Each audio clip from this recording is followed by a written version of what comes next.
Hello everyone and welcome to the Victoria Game Engine series. In this episode we'll be tackling vectors and arrays. So now in the series I'm going to start introducing sort of like slideshows just as like a way to explain the concept beforehand so I don't feel like I'm tripping over myself when I'm creating the rest of the video. So the first question you might have is, well, what is a vector? And I've sort of written out here more or less what we do. So in this video, the idea of a vector and an array, which we will both be looking at, are effectively the same thing. They are a way to have a given number of bytes of data held in one location in memory. As it says there, the main difference between our two classes is that our vectors are designed to hold basically any type that exists in C++, but arrays will only hold variants, so we can have strings, we can have integers, we can have floats, we can have other arrays, we can have dictionaries, we can have, I guess you could have the other vectors, which I'll get onto, which I've mentioned there. You can have all these different types that exist in one thing, but for vectors, they will only be containing a single data type, but of course, as it says, arrays use multiple ones. So I also wanted to outline what this class is going to do, and effectively what we need it to do is we need it to have two main functions. It needs to, one, be able to access the operators. It needs to be able to append, push, pop, do all those sorts of actions. You need to be able to resize it in case you want to, have a bunch of data types at one place. You need to be able to clear it. You need to get rid of all the entries. You need to be able to search for items within the vector. And you need to have iterators, which I'll also get onto in a bit. So all of these methods that we will be creating, we'll also have extra methods. Most notably, we'll be having ways to assign the values in a vector from one to the other. We also have operator overloading in this video, but for the most part, we will just be focusing on sort of our functions and making them the vectors functional. So this was another question that I had at the end of the last video. Someone asked, why don't we use std variant when we're creating our variant type for that video? In short, it's very easy to use something like std vector and std variant when you're starting out in a project or having a very quick project that you just need to get something up and running rather than have like a long-term code base to exist. But in our case, we want to be having these tools because we want to be able to manage our own, know what the methods do, debug them if something goes wrong, so we know when it's our problem rather than a usage problem. And yeah, that's pretty much everything. So without further ado, I think it's time to just hop into the code. Before we do any actual writing of new code today, I just want to go over a couple of changes and additions that I've made prior to making this so that we can facilitate the new changes that we've going to cover in this video. So the first one is in our typedefs.h. We have added some extra things to our inlining of variables. So the first thing that we're doing is that we are now checking if debug is not defined. So if we are running in a release build, then the force inline will get either compiled to this or to this. And I believe I was just leaving this as inline in our non-defined versions, so that will now be corrected. And lastly, for our force inline, when we're in a debug build, we're just going to have it say inline. The reason that we have it set up this way is because when we're debugging our code, we want to be able to debug it when we're in a debug build, but when in release, we're not going to need that, and so we're going to want a force inline to save a little bit of space there, especially when it comes down to actually being able to debug it, which you can't normally do with the setup we currently have. Aside from that, we also have a addition to our file of error conditions, and we just have an out of bounds fatal. Because we are going to be dealing with vectors and arrays, of course, we are going to need to be able to throw a flag whenever a fatal out of bounds error occurs. So that is why we have this here. And I've written out a quick explanation of these. And a note on documentation, I'm currently going through on my own copy of this and updating everything to have detailed notes. So I will probably go through at some point soon and update everything to have some comments added to it so you can, of course, read it for yourself and understand what's going on. One thing that we need to do before we can start writing our vector and array type is something that I thought would be good to talk about and just mention a little less off chance is we need to create a static allocator class, or basically a memory class that we can use to statically allocate and deallocate memory when we need to. So we're going to be creating this under the OS folder. This will be where everything sort of related to our operating system will go. So if we're talking about audio, if we're talking about, you know, our base OS for running OS specific code, if we're talking about displays and windowings, all of that will be going under our OS class. And under here, we're going to be creating a file called StaticAllocator.h. And all we need to do is I'm, again, pasting in. And here we have a whole bunch of allocation commands. So we have, first off, we have just an allocate, a reallocate, and a free, and then zeroing, setting, and copying in memory. Now, these are just going to be wrappers for standard library. So the standard C words of malloc, realloc, free.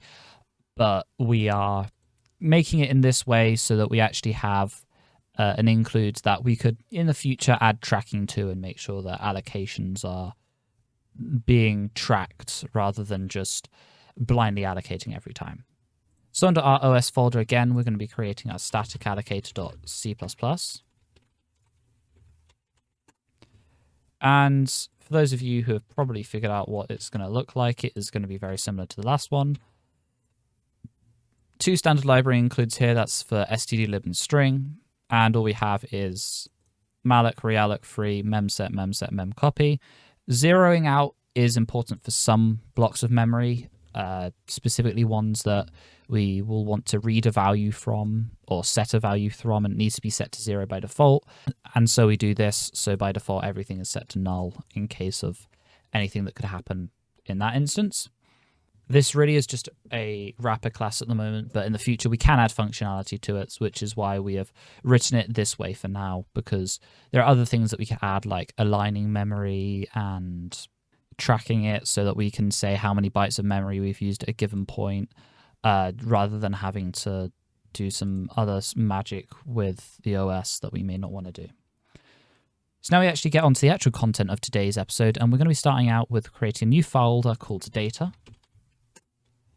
And under data, we are going to be creating a vector.h file. One thing that we should note about the vector class is that it's going to be header only and everything is going to be inlined. This saves a little bit of time with compiling because this class will just get inserted wherever it needs to be used, rather than having this class sort of exist but it needs to be compiled against, and that can slow things down. So we have this as a header library, header only file instead, just to keep that from ever having problems. So again, I'm going to paste in, and we're just going to explain everything from the top. So here at first, we just have our sort of explanation of the class as a whole. I believe I recently went through and did some documentation on most of the functions. So pretty much all of these should have some documentation to it anyway, as you can tell by this very long line I've made here. So taking it from the top of the file, we have our include. So we're always going to need our type defs. We're also going to want some error macros. We're also going to want our static allocator, because we will be working off a pointer type, and because we're using a pointer, we need to keep allocating and reallocating memory to it in a lot of situations. So, of course, we're going to need to have our allocator for that, of course. We are also going to be including this standard library include, which is a C++ exclusive standard library include. This is for lists, and we will get further down, you'll see where that is actually used. Something I also forgot to mention, I kind of talked about it at the start with why this is header only, but another thing that I forgot, which is probably really shouldn't have forgotten, template classes like this one, which always takes a type name of T. So this can be any data type. So that can be like an int, that can be a car, that can be, when we get our string library, that could be a variant. It can be all sorts of things. Because it's just asking for a type name. So it's a very broadly applicable class and can be used in pretty much every data type that you'll be generally dealing with.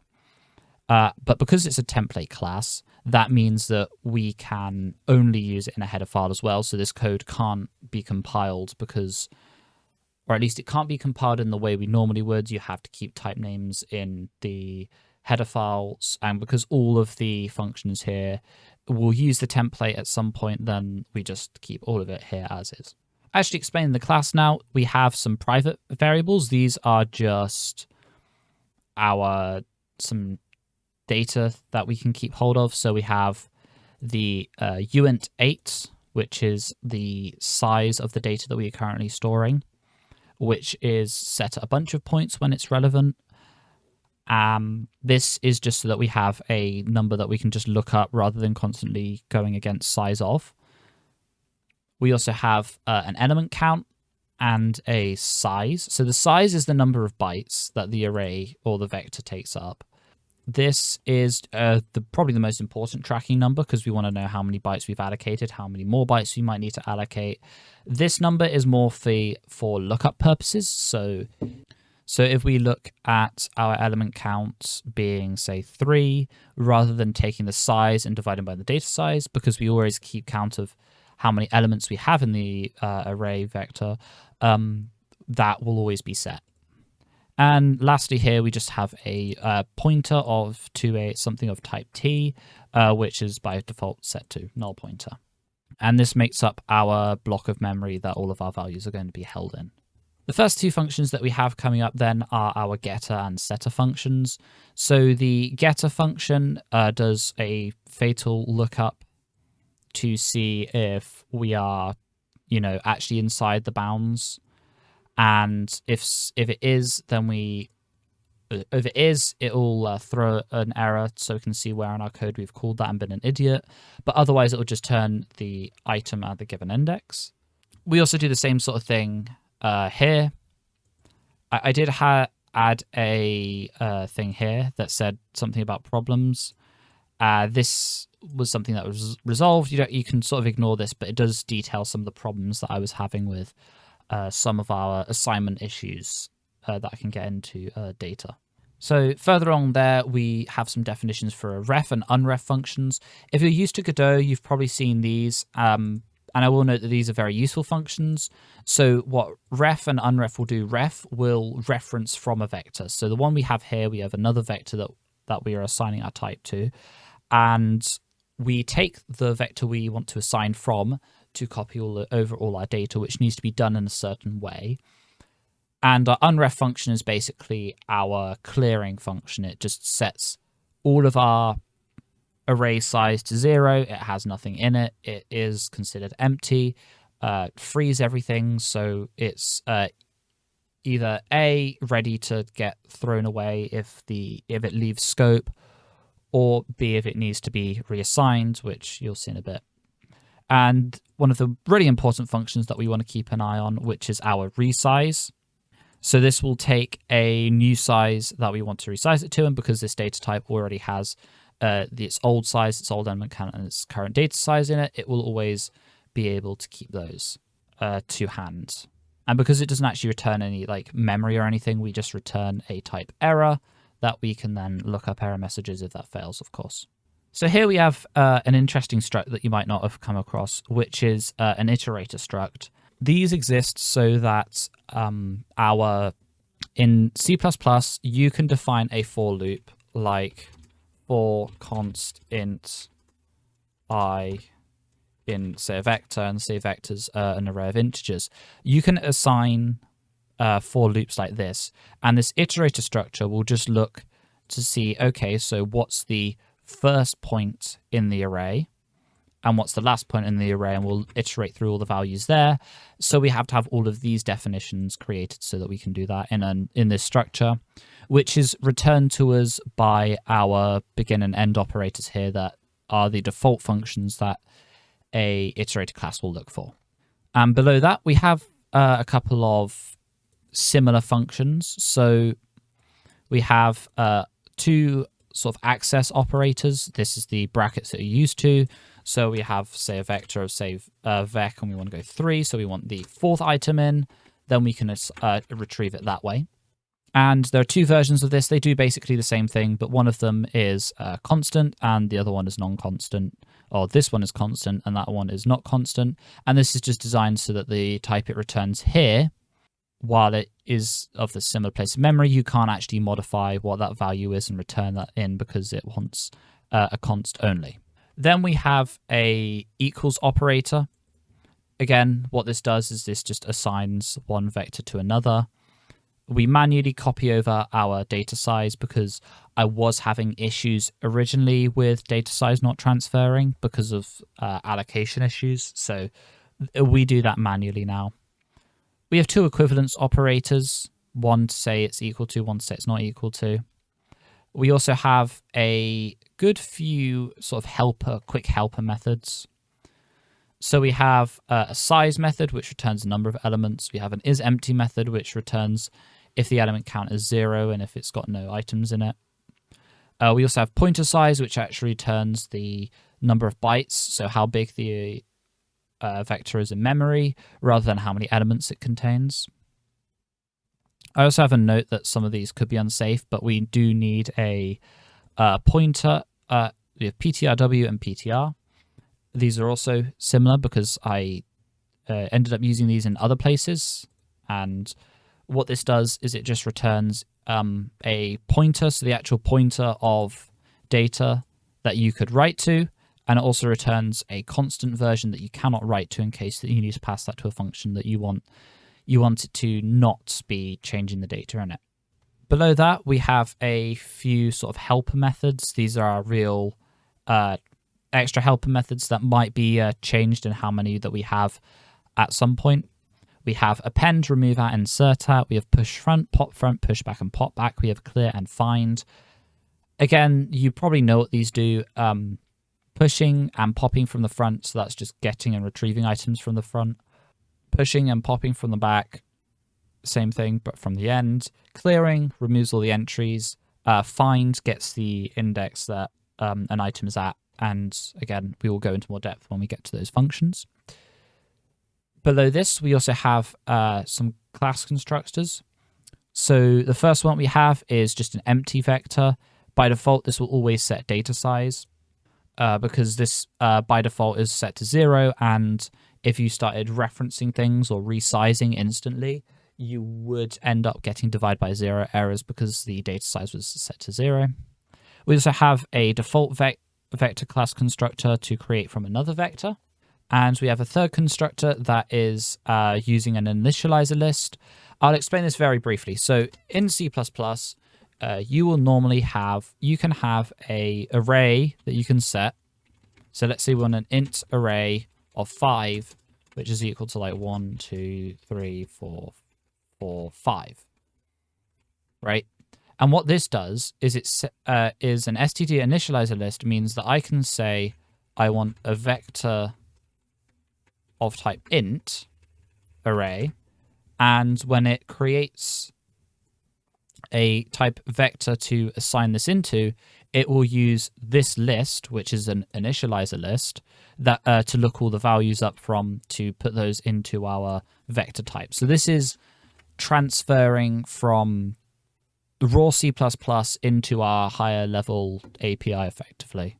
And all that does is it just takes the resize, it takes the data size, it resizes itself to be the actual data size it wants, sets the element count to 0, iterates over, so it adds every element manually, and then does this weird assignment here that doesn't really need to exist. And the last thing that we have, of course, in our class is our class destructor, which effectively just does unref and removes all references that we have to it. So that's actually all of the methods that we have discussed as a baseline for what they are and what you can broadly expect them to do. Now we can actually dive into the details of what really happens. So the first function that we're going to be looking at in this instance is our ref function. And the first thing it does is it needs to do a couple of things. The first thing it does is it does a quick check to make sure that the pointer that we're trying to copy from is not the exact same, because if it is the exact same, there is no point trying to copy the data, so we might as well just boot out of the function so that we don't end up wasting a bunch of CPU time doing something that doesn't need to be done. Then we call to unref, which again I'll explain a little a little bit later to just clean everything up, and it sets our pointer to equal null pointer, just so that any memory reads that we might have don't mess up. And then we check if the other vector's pointer is null, and if at this point that is the case, then there is also no point copying from this because there are no values to copy from, so we boot out. We then also call to error to see if we get an error from our resize. Realistically, the only thing that can happen here is if the resize fails because we're out of memory, and in that case, that will be something that gets flagged, and of course we can investigate at that point. Now, I do have a very long comment here as well about what this does and why we're doing this, but I'll try to go off my own words on this and what it does. So the thing that we first check for here is we check for std is trivially copyable value. What this does is this is another thing from list. And what that means is if the type is easy to set in memory, so let's say it's just an integer, right? If it's an integer, then you can just trivially copy it from one piece of memory to the other. And if that does happen, then all we do is we just call to our StaticAllocator to then manually copy one. So the StaticAllocator will manually copy all of the data from the other pointer into our pointer and set the size properly so that all of the memory does what it's expected to do. However, if the data isn't trivially copyable, so for every item, and realistically this should be p other or p from, it will create a new instance of that at the point t. And what it does here is it has a for loop. So for every element in the old vector or in the new vector that we're copying from, we want to create a new version of that type at a given point. And we use that saying the memory address of the pointer at given index, assigning it to a type of type t, copying in from an instance of that at the other pointer at a given index. And that's basically what this does. This is sort of placement new, which just places a newly allocated item at a given point in memory. Next up, we have our unref function. The first thing that this function does is it just double checks to see if the pointer is already null. If it is, then we don't actually need to do anything.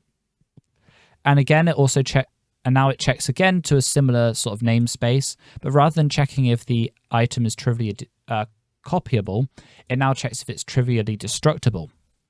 If it's not trivially destructible, then that means that we can't just get rid of it because it's probably holding on to memory or it's holding on to other types that hold on to memory. So, of course, we need to do something about that. And the first thing that we do is we just grab the current size, which is the number of elements. And for every element in our array, we get its memory address and we call its destructor. That's all that does. This fairly self-explanatory what we need to do. And we do this because there are some parts of memory that need to be destructed because otherwise they will throw a whole fit when they're freed. And once we do that, we call to the StaticAllocator to then free all the memory that we have assigned, of course, assuming that we have it has been assigned at this point, which generally should always happen because by default, our pointer will only be assigned when we use resize, and resize will always allocate memory. Speaking of which, we are now moving on to resize. This is it's a decently lengthy method. There's a good few lines in this one. So the first thing that we do in resize is before we actually start doing anything, we just want to double check if our new size is less than 0. If it's less than 0, we can't allocate how much memory it is. So we're just going to throw an invalid parameter there and just say, yeah, very funny, mate, leave. Next up, we manually set our data size. Again, I added a comment here to say, if we're using an allocator and we zero out the memory, it will set data size to 0 when it's not. So what we need to do is we need to set that to be size t whenever we need to look it up. We also want to save a couple of variables. So we look at our current size. So the number of, so before we resize anything and change any values, what the current size of our pointer is. And also we want to get the new element count so that we can check to see if, any of the elements have changed.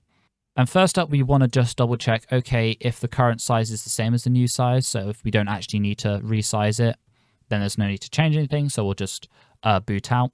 If the new size is set to 0, we automatically assume that we want to free all the memory and get rid of it. And so in that case, we will just return OK as well, and we'll boot out early. Otherwise, we are assuming that we actually want to be adding or removing elements from the array in some capacity. So this is where we go to next. So if the current size is less than the new size, i.e. we want to add more elements into our vector, then this is the first set of instructions that will go along. So if the current size is set to 0, then we haven't allocated any memory. And so by default, we will say to the static allocator to allocate a number of given bytes. And that'll simply is all it does. Otherwise, we double check to see. We also do a similar thing here where we reallocate. So we just simply, reallocate a new number of bytes. And then we do have a little safety check here. Realistically, that should also be here, so I might go and update that. But that just double checks that the new data is, can be held in memory. And if it can't, it'll boot out saying it's out of memory. And otherwise, we just assign over the new data manually. Now, normally that would be the point where we can just wrap it up and go home. But of course, we do actually need to do a little bit more double checking. The first thing that we do is we want to check if the class that we're currently dealing with is not trivially constructible. What that means is that it can't just be placed in memory. It has to have certain things set up. It has to have, class constructors called so that things can get allocated a certain way. And here we call for I being set to the current size of the pointer divided by the data size. Really, that should be current size. I don't know why it's like that. Again, I might edit that. And I is less than the element count, and we are incrementing I. We then allocate a new placement of a type pointer at a given index of class T. And otherwise, the data that we're dealing with, it will just get zeroed out. And the last thing we do at every point there is that we just assume that everything's gone well. So we set our new size to be the size that we want.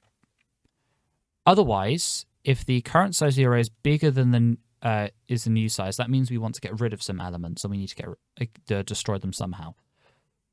Because we can't just clear the array because not every element will want to be cleared. First off, we want to double check if it's trivially destructible. We've been through this. If it is, then we can just go ahead and reallocate and ignore it anyway. But if it isn't, then we need to do some extra things here. So for instance, we call to I to be our new size. I is less than the current size, and I is being incremented. We then get a reference to T, and then we destruct it, and we call its destructor, and then we delete it, calling delete. Because normally when we create our new items, if it's not trivially copyable or if it's constructible, like here, then we need to make sure that its delete is being called appropriately. Otherwise, we can just go ahead and reallocate it so we can get all of our bytes into the array. Again, we double check to see if it's null, and if it is null, that implies that we're out of memory, so we boot out. And then we just set the variables manually. And because both of these processes at this point should be fine, we also manually set our element count to be our new element count. And that's the 3 main operations out of the way. So now we can focus on a couple of the the ones that are based on searching. So the first thing that we have here is we have our equivalence operator. So if 2 vectors are equal to one another. So we have a constant int of s. So we get the size of the array. If that size is not equal to the other size, then by default we'll automatically return false because we know that they're different sizes. 2 arrays of different sizes are not going to be the same. Let's return. And then for every item in the array, if the pointer at a given index is not equal to the other's the other item at the given index, so if these two values don't align, then by default it's already going to be wrong and we're just going to return false automatically. But if it makes it through that process, then we can assume that by default it's going to be true anyway. And we also have the operator not equal, which just returns the opposite of if this returns being equal. Append is quite literally just another word for push back, but we have both of them in case someone wants to use them. So we just have it set this way. Remove at is a bit of an interesting function, just generally I find in the way that it's been written, just because to me it seems really ridiculous in how I've programmed it, but to be honest, I think it more or less works. So the first thing it checks is if the item it's trying to remove from a valid index is greater than the current index or less than the current index. And if that's the case, then we just boot out anyway. And then the first thing that we get is that we get our less than. So that's the number of items less than the index we're looking at, which normally would just be the element count at that point -1. But because of indexes starting from 0, we can say, okay, so we can just say it's from the current index we're looking at. We also set up a lesser array. So this is a vector within a vector that takes all of the items that are less than the given index and appends them in. We also do the same thing for the greater array. So this looks at everything past the given index and 1 and is less than the element count and appends those into the array. And the new size is set to be the element count -1 times the data size. Then we resize the array, and of course if that ever has anything fail, then it just boots out.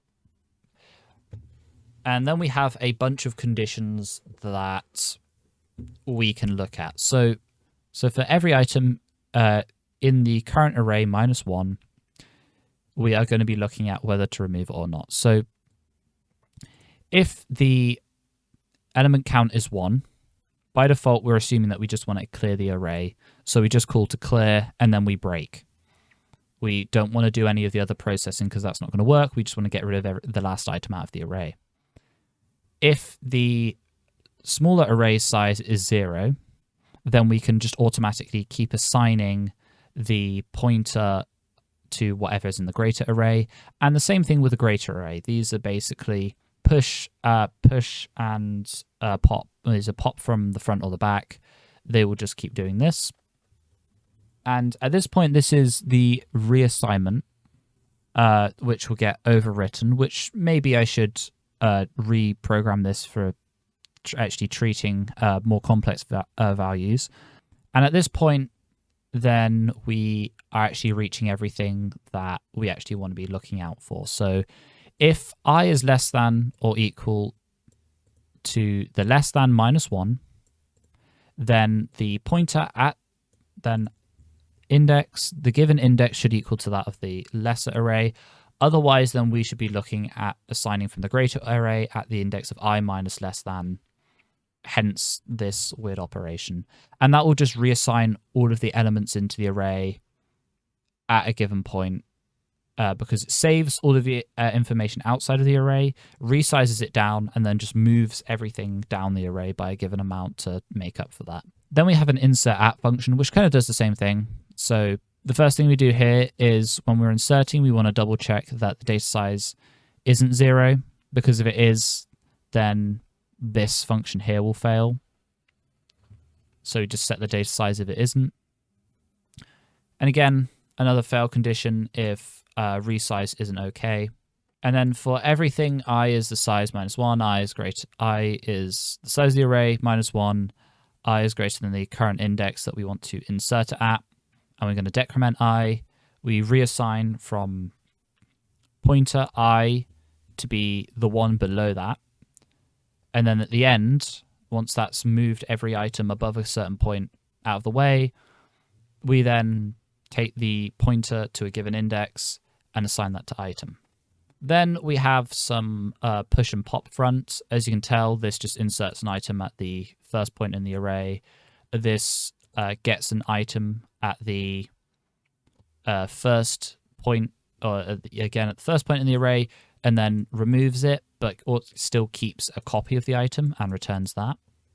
Pushback and popback kind of do the same thing, where if the data size is set to 0, then we set it manually because we're adding data size here.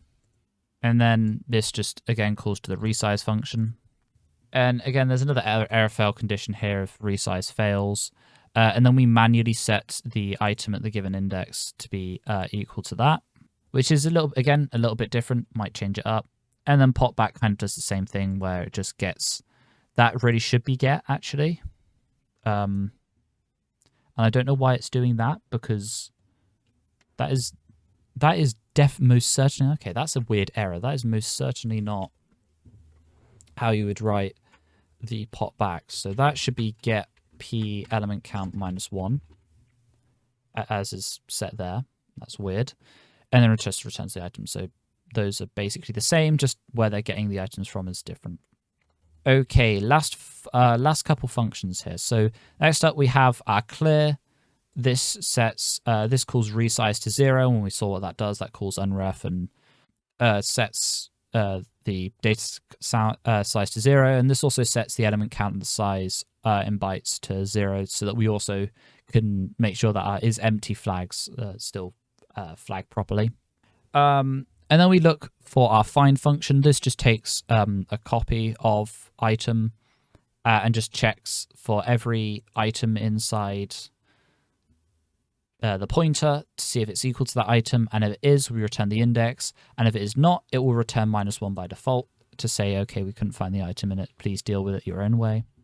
And then we have our vector constructor and our destructor. So our data size is manually set here, and then we call to ref to, do everything that ref does from our other array. And our destructor, again, unreferences and destroys everything that we don't need, mainly clearing it and just cleaning out everything in the array, as we would hope to do when we need to get rid of the type. And that is pretty much the entire data type explained. I know there are a couple of errors in there, and that's sort of on me. I don't think I've kept very consistent with everything I've done. Some of these are pretty hacky changes, especially that remove at function. I feel like this could definitely be improved somehow, which I may look at, but again, we're going to stick with this for now. And sticking with things, we are now actually going to move on to the other type that I mentioned. Of course, that is our array type. As I said earlier, it's going to be created in our variant folder. So I'm going to create a new file and call it array.h. And as I paste this in here, you'll see that it looks very similar to our vector, just without all of the comments and, of course, without all of the template stuff. And again, there's not really that much to explain here. We still have, our ref and unref functions. We have our iterators. We have our these operators, assignments, equivalents, all of the same sort of operators that we had before.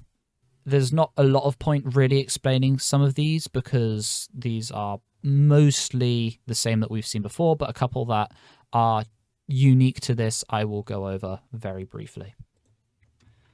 But of course, you're going to want a source file, because a lot of these are going to be compiled, unlike our friends, the vector file. So with our source file, we're just going to copy and paste this in again, and I'll just try to go through everything that has actually changed. The very first thing to note is our array data class. This is probably best off being a struct, but I'm keeping it as a class for now. And it is mentioned here. These are our incomplete types. Why do we have these here, you may ask? Well, the reason that we have these here is because you can't because we want to include the array header file in the variance header file, but if we were to have the full variant class, we would include the variance header file. You end up in this lit circular dependency that you can't really get out of. So what we do instead is we just forward declare a variant here, and we forward declare our array data here, so that when we implement the methods themselves, we can treat them as you normally would. So array data is just the internal data of the array without mentioning like variants, which you can't have incomplete types of without having the header file anyway. And that's why that's there, basically. The mutable data here, the reason we have this set as mutable is so that we could just raw assign two pointers across one another without having to like copy them. And that's why that exists as is. But I will go into this file and I will now explain. So we have one thing, we have our array, which is, of course, of type vector variant, as I mentioned a couple times. We also have two booleans. We have a read-only boolean and a freed boolean. The read-only is so if we want to create an array that we just only read items from, so it can't be like written to. If you want that in your code, then you can set that, and then you can have that as you will. We also have this bool freed, which I've noticed as a hack, because I'll admit to you guys, the first time I recorded this video, I had put everything together, not really tested out variants and arrays and them assigning one another. And I had the biggest headache trying to get this to work until I realized that there was a very simple problem that I was facing with the array data class and how it was being treated. And this very simple fix here has saved me a lot of work. The other thing we have is a ref function. This will look pretty much the exact same as our other type. So we have a from a data, and then we just create our own here, check if it's null. If they're the same, return, of course, unreference everything, and then assign them. Very self-explanatory, and again, very similar here. If our data is null pointer, don't do anything. If our data has already been freed but has not been set to null pointer, then we do that and then return. That prevents this delete giving a free base error that can happen sometimes. If it's already been freed somewhere else in memory, but we want to free it here, then we set that here. Now, again, this comes back to this comment here. Realistically, we should not be having it freed on the first instance and then try to be accessed on another instance. That really should not be happening. But this was simply to get this class up and running. Realistically, I should be replacing it with something like, as I mentioned here, Godot's ref counted, which for those who are unaware, of course, realizing maybe should explain what that is. A ref counted object just keeps a list of the number of times that your object, item, whatever, has been referenced somewhere else in the application. And every time you increment that ref counted, it will keep a number of different references. And in the case of things being freed or allocated, when that ref count equals 0, at that point, there is no other object that is still using this piece of data, so you can free it. And by default, we'd probably want a system like that, where you can see, okay, this object's still in use, don't free it. Oh, we're trying to free the object now, it is in use. It isn't in use, we can free it now. That's sort of why this exists. But to get this class up and running, we can do it this way. And we will probably come back to something like a ref counted later on in the series. I kind of just had a moment with this, but I do delete the data and then set free to be true and set the data to be null pointer. Somehow that works. I don't know why, but you can still assign the values and say that it's been freed somehow. And it actually does free it. It actually does delete the data, and that all works. We also, again, have another iterator class, which does the same sort of thing. And it takes the pointer and the pointer plus the array size. We also have access, which is just the same sort of thing, using the same operators. If these are the same, then we return, otherwise we reference. And we also have an is equal operator rather than using the operator symbol here, which we may change in our vector class later on. Size, is empty, is read-only, set read-only, and all of these are pretty much as they were here, except that is read-only and set read-only are interchangeable, and you can see that they are set up that way here. We also have append, so it takes an item and pushes it to the back. We also have some modifiers here. And as you can tell, we have a remove at function, and the remove at function will send a message saying that you can't remove from an empty array, and you can't add or remove from an empty array, and you also can't do anything from a read-only array, which is important for this. And otherwise, if those two fail, then we remove at or insert at, and we basically have the same thing that we saw in the earlier file with here, and again with variants being returned that will set as null as well. And most of this, again, it's literally just wrapper functions. We also have here, we have a little for loop, I guess. This is just because fill is something that we could do that we probably don't want to do in our vector type because there's no need to set every instance of something in a vector. But that will just fill the variant with something of one type in case you want to do that for whatever reason. I personally don't have a reason that I can think of doing anything like this, but the option is there, of course. And the only actual function here that is sort of an extension of what we have here is our equal function. And it just says, if the data's other data, if they're the same, then yeah, it's going to be equal. Otherwise, we get a reference to the data's array and the vector variants, and just do this instead of comparing array datas. Set the size to be the size to a1's.size, and if the size is not the same, if these two sizes aren't the same, then it's false. And of course, if we call to the index of a1's hash compare function, so again we are dealing with two types being different, and if these two types are not the same, then we return false, but otherwise we return true. So very similar to the equivalence operator in our vector type, but it's changed up slightly to accommodate for how arrays are held. And when we construct the array, we also manually set our data to be null pointer, and we manually set it to be, and then we reference it as we would. And here, I do make a kind of note here about assigning arrays. So when we create a new empty array, we will always be copying from a new array data. So there's no other constructors aside from, but an array p from will assume that an empty array has already been used so that we can assign the new array data here. And we don't have any parenthesis because it's just a type and it doesn't have any constructors, so there's no need to call a constructor there. And then the destructor, again, it just removes everything from the array and then just deletes it from memory. So that is most of the array class done, but there are a couple more things that we need to do in the class that are actually in our variant. So let's head over there and let's start off from the absolute base we're going from. So the first thing that we'll do is we're going to add a couple of extra operators here. So when we're dealing with an array, in this case, in the case of actually having these in the source file, because our variant was an incomplete type, we couldn't actually use the operators there. We would have to do it in this part of the file. So we do that here, as you can see.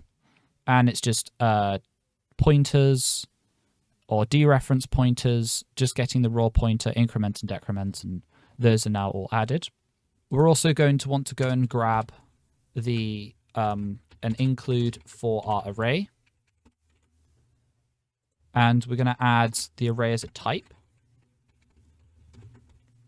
that we can use.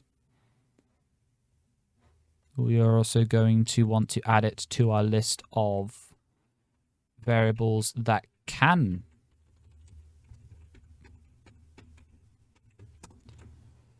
So we're going to add it to our list of booleans for things that do need to be freed, and because its type does actually need to be worked with, then yes, we need it to be freed, and it will call to clear internals.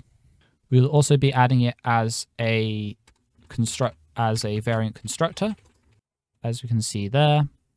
And now we need to go into our source file to change a few of these here, because as you would expect, there's a whole bunch of new things that we need to add here. So the first thing we need to do is we actually need to go to our clear internals and add a destructor here for that. So we'll call to the case array, because if you'll remember, by default, the only case that we'll ever deal with from before is just atomic types, but now we actually have types that do need to be dealt with properly. So we will be adding these as those need to be added. And we'll call to a reinterpret cast of type array pointer.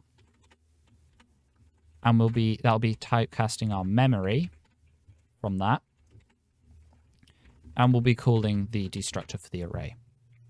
So reinterpret cast takes the memory, so our 16 bytes of memory that we have, and casts it from being just eight general bytes into being a pointer to an array, and then we can use that to call its destructors, and we destruct that given array from wherever it's being held at the moment. And of course here you call to break. Now that's that function done. Next up is in our equals operator, and that's just going to be a case of array, and all we will be doing here is a little bit of this. We will dereference a reinterpret cast, and we will assign it as an equals operator, so the creation of those two will then be held with by our array's own operator assignment, so that we don't actually have to do any custom programming there. You also have our hash compare function. This, again, is going to be much like the one that we just created. It will take a type of const array, the left and the right, so our data and the other's data. And if those are not equal, then we'll return false. Otherwise, we will return true. Realistically, this should just be a return L is equal, but I'll keep it as is for now. You can change that if you want. Most of the operators here don't really need anything to be added, because by default we haven't supported any of these yet. Most of those will be coming once we add a string library or anything we want to there. However, at the end, we are going to want to add our constructor for a variant as an array, as we will see here. And what that does is it takes a dereferenced cast and assigns it to the array that we're currently dealing with. So it will just take that and it will just assign that as basically what is a pointer.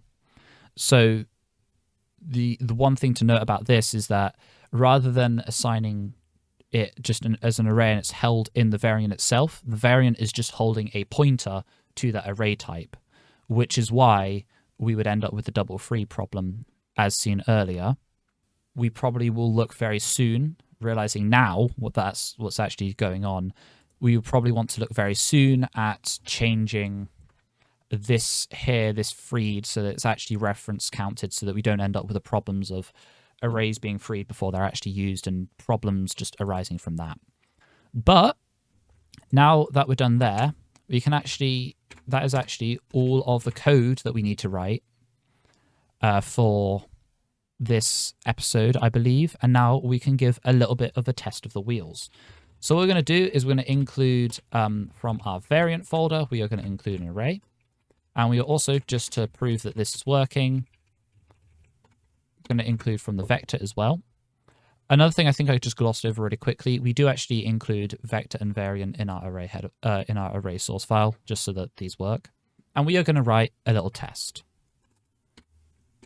So in order to show that arrays and vectors can work, the first thing that we'll want to do is we'll want to create an array that can do some things. So we'll call this array y, and we're going to append a whole bunch of things. So let's append 1. Let's just append 2.2. And let's append, true, right? At this point, these are all the data types that we could include. And to avoid any problems, we could also append y to itself because it's an array, but I won't do that because I don't want to deal with that right now. But to show that this really is working, we should then be able to say x equals y. And that will assign the type. And that will show to us that our array is capable of being able to be reassigned to a vector and back. Now we want to write a quick for loop. And we're going to say const int I in type y. You can't call the for loop on the variant just because of the class reasons. If you created an operator, so if we had like an operator class for like we do in our variant header for like all of these. If we had the same thing for an array, we could possibly do it with an array, but for now I'll keep it this way. And then we'll just print as an integer y at the given index. Now that we've done that, we can also create a vector of type int and call this a vec. And this is going to be set to 1, 2, 3, 4, 5. I'm very creative with my naming solutions. And we're going to do the same thing for this as well, where we just take everything from the vector and just print the item. And once we do that, this will show that all our code's working, and hopefully I don't get any errors when I compile this time. Eat my own word. Small correction that my compiler has just thrown up. This should say int32 because you can't directly typecast the two types because it's not a non-trivial type. It can't stringify or it can't do the operation assignment itself, so we have to do it for it, like so. And that should build without any issues. Now we can just hit F5 to run. Okay, well, I ate my own words. I did get a compiler error, but I know exactly what this compiler error is. And it is something that I neglected to look at because it was pretty important for me to do. So in our operator, in our equals operator, we need to add to our pointer to assign this to be a null pointer. Now, maybe not a good idea to do, given that it's setting it to null, and that could affect other values. And this probably isn't always a great idea to be doing at most instances. But there is a very important reason why we're doing this. This is because in our integers, when we have an integer of type 3, so say we just have in our variant x here, because x is set to 3, the pointer it's pointing to is of a value 0. You know, it's got a 0x0 for how many different numbers, different hexadecimal digits? 3.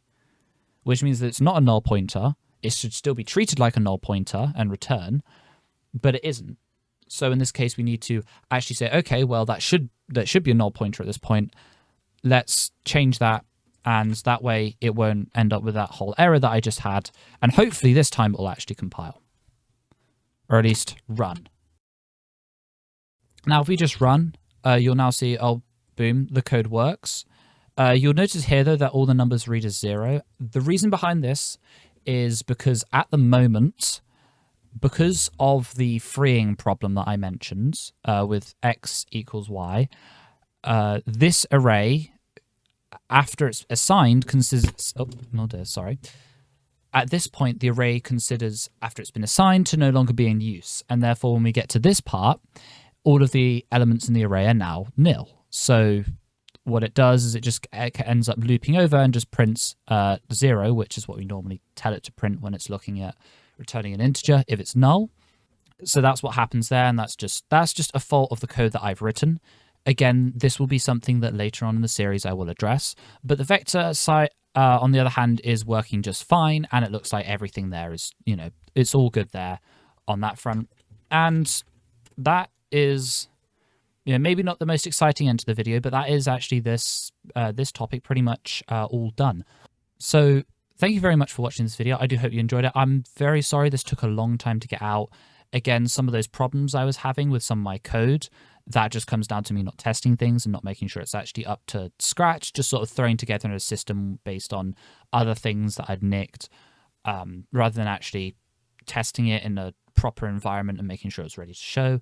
And even then, I've shown that here it's not quite ready, but we will probably be coming back to stuff like ref counted pretty soon, because as this episode alone, this end is highlighted, it's very important to have this dealt with properly.